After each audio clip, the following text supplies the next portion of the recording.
Hey everyone, thanks for joining us for another developer update. So today I'll cover a few technical topics, a few creative updates, and then get to Q&A. Our questions come from different various places in the community, Discord, Reddit, sometimes email. So if you have questions that we haven't answered, or that maybe you've missed and you think it's good for the entire community, do highlight those for us. We have a channel in Discord, and then you can always post in Reddit and email and get a hold of us with those questions. So today, let's dive in. We have been working on our foundation. And what I mean by that is we've been working on the foundational tech that will better enable us to launch Fractured Online again, and albeit in a new capacity. So supporting newer graphics, newer systems, newer movement mechanics, things have changed in the gaming space since 5-7 years ago, and we want to continue to iterate Fractured Online's tech to support that.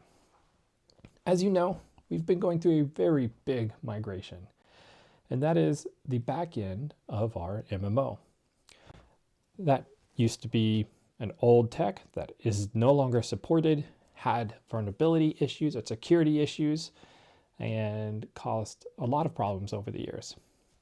And we've been working with a company called Coherence. It's their new product, which offered similar capabilities in a new supported fashion. The team has been great to work with, and the porting process has been going quite fast compared to where we thought we would be. So there's not too much to update around that without it just being a bullet point list of everything that's migrating. Some things are changing and being redesigned, but overall, we're pretty happy with the progress of that. So we wanted to talk more about some of the more impactful systems that kind of change up our capabilities that you, the player, would interact with more. So we're actually going to go and hop into a couple videos.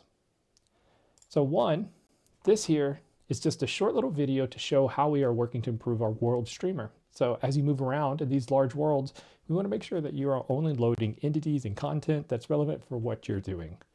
And now we have a more granular way to load these. So it's not large portions of the world, and that can you could load specific things that's important to you right now versus a tree that maybe kilometers away is not relevant.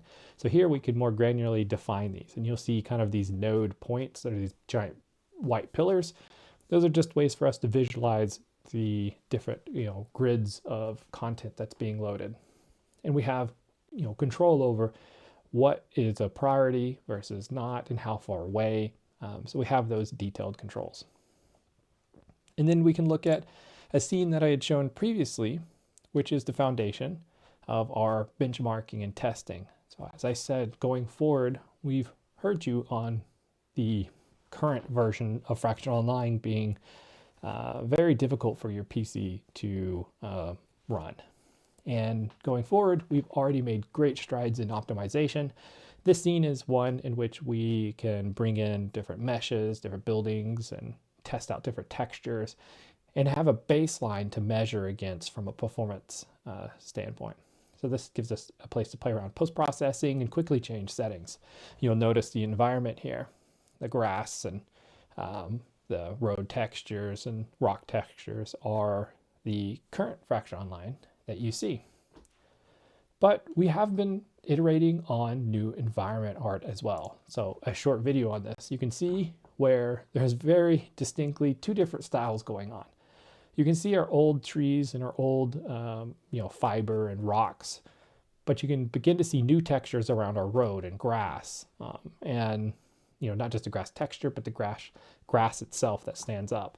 This is just beginning of this new style. We think we are honing in on where that is.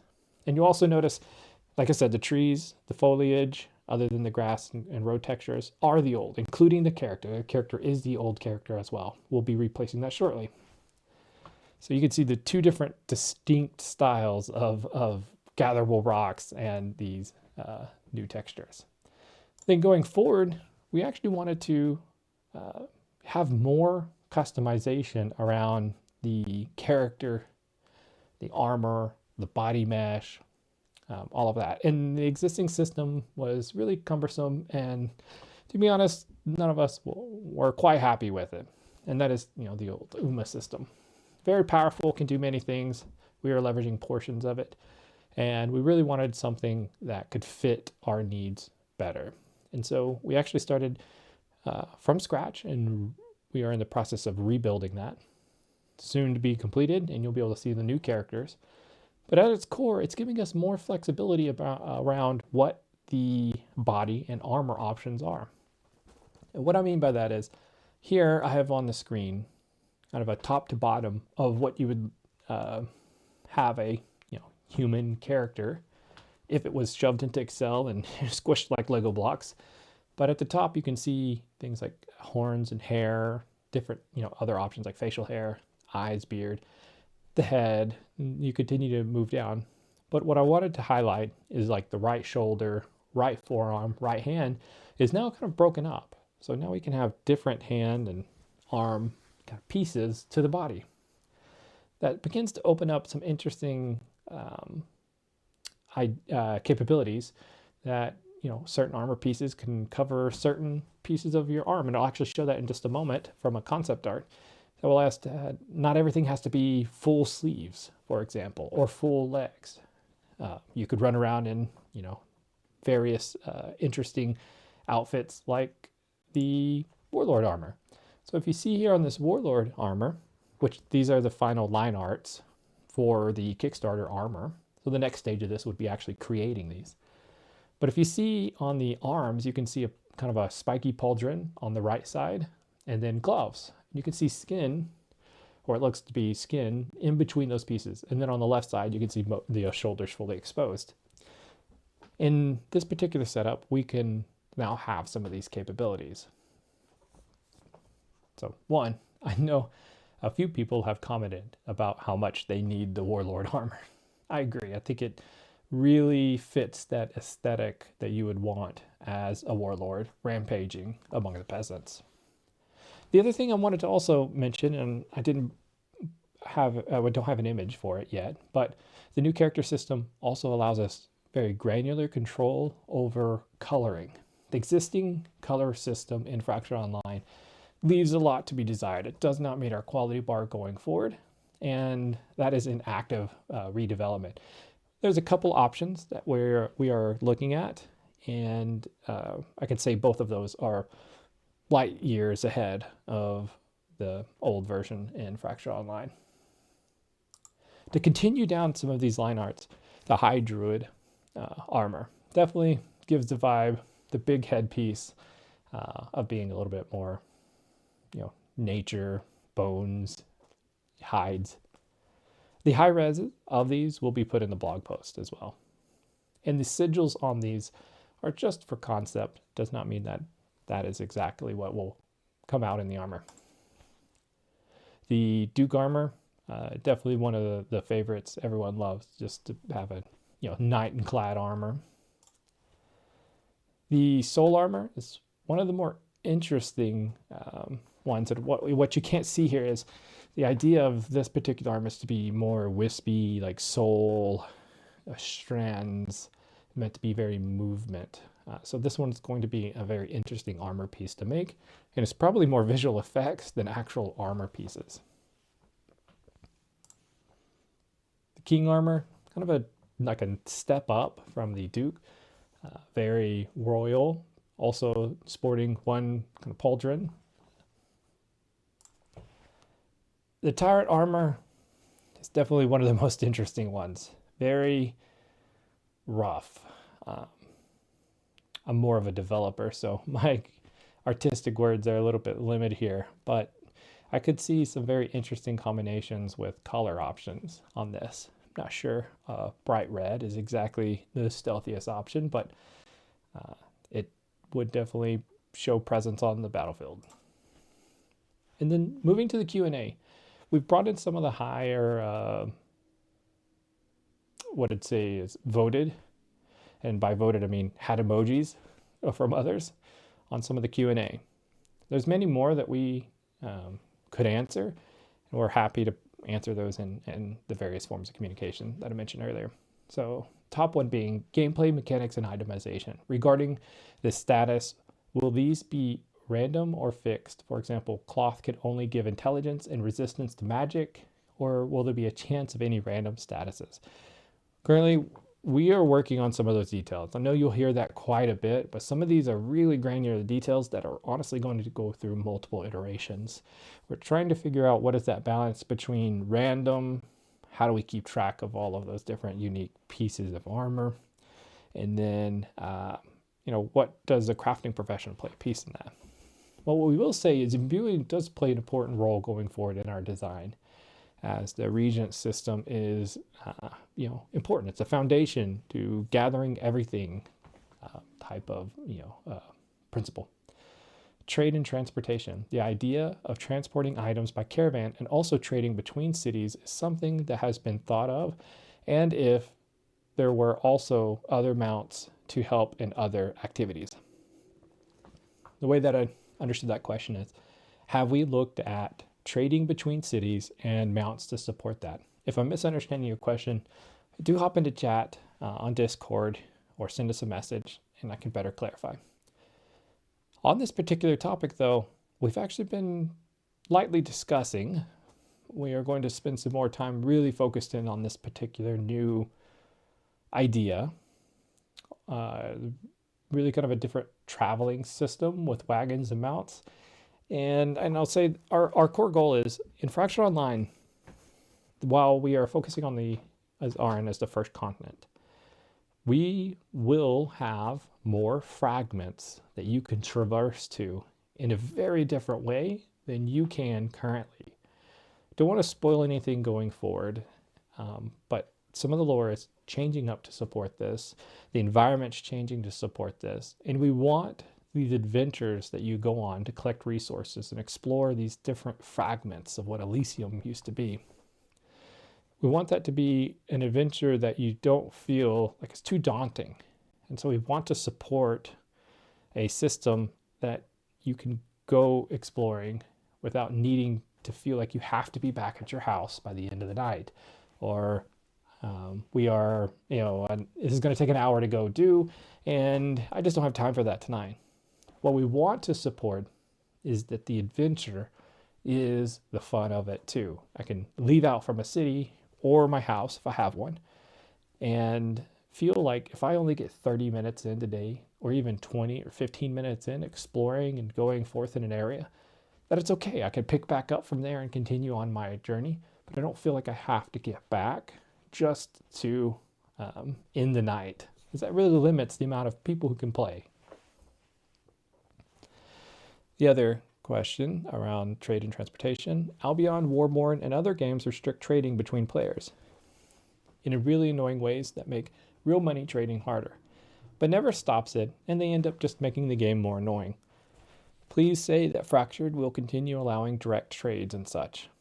Oh, yes, Fractured Online will keep the trading, and we will build systems to do our best to prevent real money trading. In a player-driven economy, it's very much a hassle to have everything federated by another system and removes the social interactions. So we know this is a balancing act, and we've heard it over and over again that more systems will be put in place to support these types of things. But I do believe that we can have a better hold on this. I've actually spent quite a bit of time in my professional career working with other studios around these particular topics. So I'm hoping that we have a much better go around in Fractured Online for this. Last couple of questions around crafting and professions. Do you also think about making changes to the way crafting works in general so that it becomes more fluid and can become a truly stimulating market for players? And also, if we have a progression of having better refinement skills and chances as we improve and build items. The way that I understood this, like I said earlier, if I'm wrong in my understanding, do contact us in chat. But my understanding is, are we making changes to crafting? Yes, we are. Those are still being sussed out and will be part of one of the next few design talks. The part of making it more stimulating for market and having better progression, yes, crafting. We are looking at implementing professions so that there is a progression in that is friendly but gives you a reason to participate in the crafting system, as well as continuing to bolster the marketplace, transactions and trading and merchant type play styles. Will houses be redesigned in terms of building objects to make items such as furnaces, leather, tables, etc.? We are looking at maybe having a profession to actually create decor and other stations and items, but we have not finalized on those details yet. But we do believe that crafting as a whole will look quite a bit different. Do you also think about the possibility of having plantations and crops so that we can sell these items for professions such as cooking, alchemy, etc.? Yes, personal farming versus large scale farming, like what you used to see in towns, is changing up. But the goal is that farming is just another way to collect ingredients for things like cooking and alchemy. Other things like fishing too. So there's more to kind of suss out on those details as we get to those particular areas of redesign. But we're not the first to invent cooking or alchemy and things like that. What's important for us is to make it, slightly unique for Fracture Online. And how does all these other systems work, such as farming? We know that everyone loves the existing farming system that's in place. It will look quite a bit different, but I think the goal is that it was always meant to support other systems, and going forward it will, for solo and for group. Servers and localization. Is regionalization in languages something you plan on doing, and how do you think about the servers? No additional languages are planned at this time, and the next question actually answers the servers. Will they be regionalized like USA, SA, EU, and will there be a single global server? Yes, they will be regionalized to a degree. We don't want to split up the population too much, but we are planning for success in this relaunch. And the new combat system very much needs to have better latency to support these types of changes. So we are looking at regionalizing the servers, currently US, EU, and possibly Asia. So there's some details and constraints around supporting Asia, especially around language localization that we're not ready to support yet, but we are trying to understand what we would need to be successful in that market. That answers all of the high-level questions. There's always a ton of questions in our Discord community, and we really encourage you to hop in and ask away and join us in conversation. So thank you, everyone, for joining us for another developer update for Fracture Online.